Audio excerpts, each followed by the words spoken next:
Kuuawa kwa kiongozi mkuu wa Irani Ali Khamenei kumetikisa taifa hilo la Kiislamu na kuibua hofu mpya ya kupanuka kwa vita katika eneo la Mashariki ya Kati.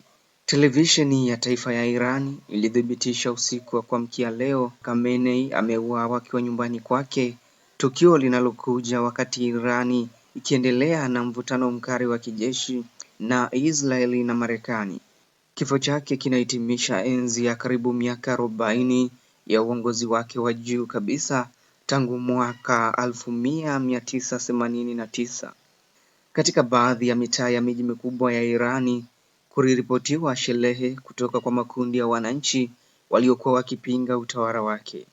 Hata hivyo, maeneo mengine yaliripotiwa kuwa chini ya ulinzi mkali wa vikosi vya usalama, huku mamlaka zikionya dhidi ya mikusanyiko isiyoidhinishwa. Wakati huo, mashambulizi ya kijeshi yameendelea.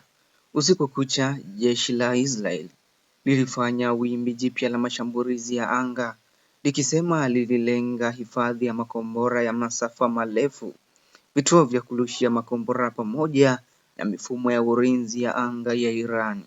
Shirika la misaada la Iranian Red Crescent Society, limesema zaidi ya watu 200 wameuawa kote nchini tangu kuanza kwa mashambulizi ya hivi karibuni.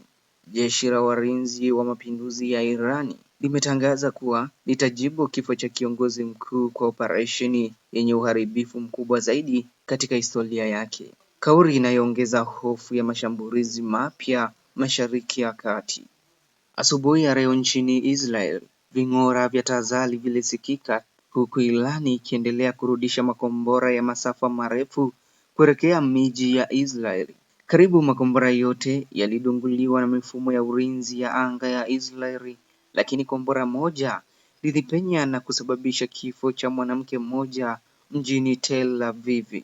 Kifo cha kwanza cha raia wa Israeli tangu kuanza kwa mapigano haya. Zaidi ya watu 120 wameripotiwa kujeruhiwa, wengi wao wakiwa na majeraha madogo madogo. Kwa upande mwingine, Iran imelenga kambi ya jeshi la wanamaji la Marekani nchini Bahrain, mahali palipo makao makuu ya Fifth Fleet ya Marekani.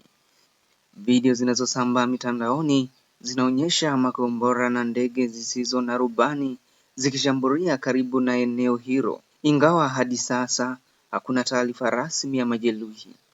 Kwa mujibu wa vyombo vya habari vya kimataifa ikiwemo Deutsche Welle DW, wachambuzi wa usalama wanasema shambulio hilo linaashiria jaribio la Irani kuonyesha kuwa bado ina uwezo wa kulenga maslahi ya Marekani katika eneo hilo, licha ya mashambulizi makali dhidi yake kuendelea.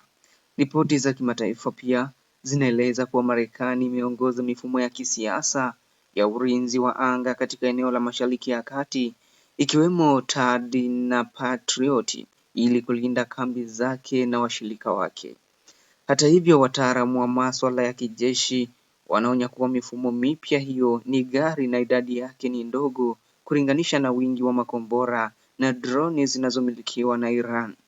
Irani inaaminika kwa kuwa bado na maelfu ya makombora ya masafa mafupi na mamia ya ndege zisizo na rubani aina ya Shahed, ambazo zimekuwa zikitumika pia katika vita vya Ukraine baada ya kusafirishwa Urusi. Kifo cha Ali Khamenei kinazua maswali makubwa kuhusu mustakabali wa uongozi wa Irani. Akiwa na umri wa miaka 86, alikuwa kiongozi wa pili wa juu tangu mapinduzi ya Kiislamu ya mnamo mwaka 1979 yaliyoongozwa na Ruhollah Khomeini. Khamenei alichukua madaraka mnamo mwaka 1989 baada ya kifo cha Khomeini, na tangu wakati huo alikuwa na mamlaka ya juu ya siasa, jeshi na taasisi za kidini.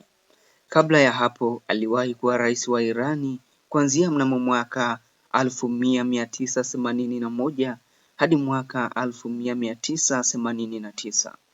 Alizaliwa mnamo mwaka 1939 katika mji wa Mashhad na alisomea masuala ya dini katika miji ya Najaf nchini Iraki na Qom nchini Iran.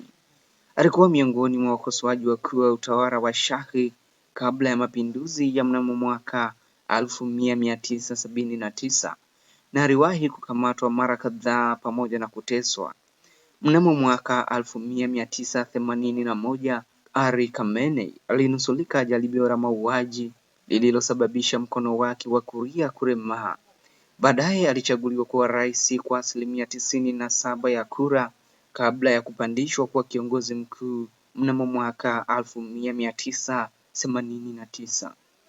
Katika kipindi cha uongozi wake, Iran ilishuhudia vita ya miaka 8 dhidi ya Iraki, migogoro ya kimataifa kuhusu mpango wake wa nyuklia, vikwazo vya uchumi vya muda mrefu, pamoja na maandamano ya mara kwa mara ya wananchi waliokuwa wakipinga utawala wa kidini.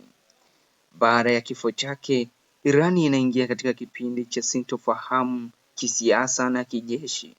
Baraza la wanazuoni wa juu wa kidini linatarajiwa kukutana ili kuamua mrithi wake, wakati taifa likiwa kwenye hali ya taharuki ya usalama.